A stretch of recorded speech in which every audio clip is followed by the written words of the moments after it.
السلام علیکم دوستو، کیسے ہیں؟ امید کرتا ہوں اللہ تعالیٰ کے فضل و کرم میں ہوں گے۔ دوستو میں آج آپ کو ایک کہانی بادشاہ کو درویش کی ایک خوبصورت نصیحت کی کہانی سنانے جا رہا ہوں۔ اگر آپ ہمارے چینل پر نیو ہیں تو ہمارے چینل کو سبسکرائب کر دیں تاکہ ہماری ہر آنے والی ویڈیو آپ تک پہنچ سکے۔ پرانے وقتوں کی بات ہے کہ ایک ملک میں ایک بادشاہ حکومت کرتا تھا۔ خوشحالی کے دن تھے۔ ایک دن بادشاہ کی ملاقات ایک درویش بزرگ سے ہوئی۔ بزرگ بہت ہی نیک اور پرہیزگار تھا۔ بادشاہ ان سے بہت عزت سے پیش آیا اور ملاقات کے آخر میں ان سے فرمائش کی کہ مجھے کوئی ایسی چیز، تعویذ، وظیفہ وغیرہ لکھ دیں جو انتہائی مشکل وقت میں میرے کام آئے۔ بزرگ خاموش رہے، لیکن بادشاہ کا اصرار بڑھا تو انہوں نے ایک کاغذ کے ٹکڑے پر کچھ لکھ کر دیا اور کہا کہ اس کاغذ کو اس وقت کھولنا جب تم سمجھو کہ بس اب اس کے آگے تم کچھ نہیں کر سکتے، یعنی اس کاغذ کو انتہائی مشکل وقت میں کھولنا۔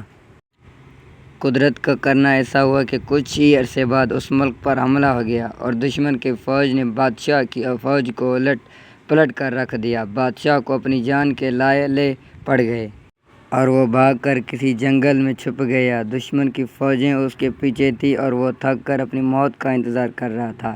پھر اچانک اس کے ذہن میں درویش بابا کا دیا ہوا کاغذ یاد آیا۔ اس نے اپنی جیبیں ٹٹولی تو وہ کاغذ خوش قسمتی سے اس کے پاس ہی تھا۔ سپاہیوں کے جوتوں کی آہٹ اس کے قریب آتی سنائی دے رہی تھی۔ اب اس کے پاس کاغذ کھولنے کے سوا کوئی چارہ نہیں تھا۔ جب اس نے کاغذ کھولا تو اس پر لکھا ہوا تھا کہ یہ وقت بھی گزر جائے گا۔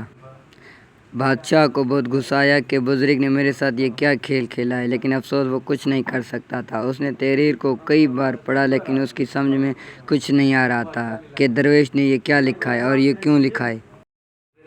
بالآخر اس نے اپنی تلوار پکڑی اور سپاہیوں کا انتظار کرنے لگا۔ سپاہی آئے تو اس نے مقابلہ کیا اور وہ بچ نکلا۔ اس کے بعد کئی مدت تک بادشاہ بہت خوار ہوا۔ کافی سال وہ مصیبت کو جھیلتا رہا۔ آخر کار اس نے دوبارہ ہمت کی اور اپنی فوج اکٹھی کرنا شروع کر دی۔ کافی سالوں کی محنت کے بعد اس نے اپنی فوج اکٹھی کر لی اور دوبارہ سے اس ملک پر حملہ کر دیا اور خوش قسمتی سے اس جنگ میں اس کو فتح نصیب ہوئی اور وہ ایک بار پھر اس سلطنت کا بادشاہ بن گیا۔ اس کی بہادری کے قصے دور دور تک مشہور ہو گئے اور وہ رعایا میں اس کا خوب تذکرہ ہوا اور دوبارہ سے باہر بھی لوگ صرف اپنے بادشاہ کو دیکھنے کے لیے آنے لگے۔ اتنا بول بالا دیکھ کر بادشاہ کے دل میں غرور پیدا ہوا اور وہ اپنی شجاعت پر اور سلطنت پر تھوڑا مغرور ہوا ہی تھا کہ اچانک اس کے دل میں بزرگ کا لکھا ہوا فقرہ یاد آیا کہ یہ وقت بھی گزر جائے گا۔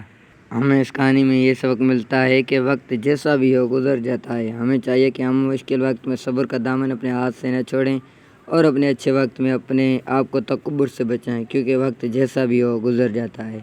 دوستو میرے چینل کو سبسکرائب کر دیں۔ انشاءاللہ ملتے ہیں اگلے ویڈیو میں۔ تب تک اللہ حافظ۔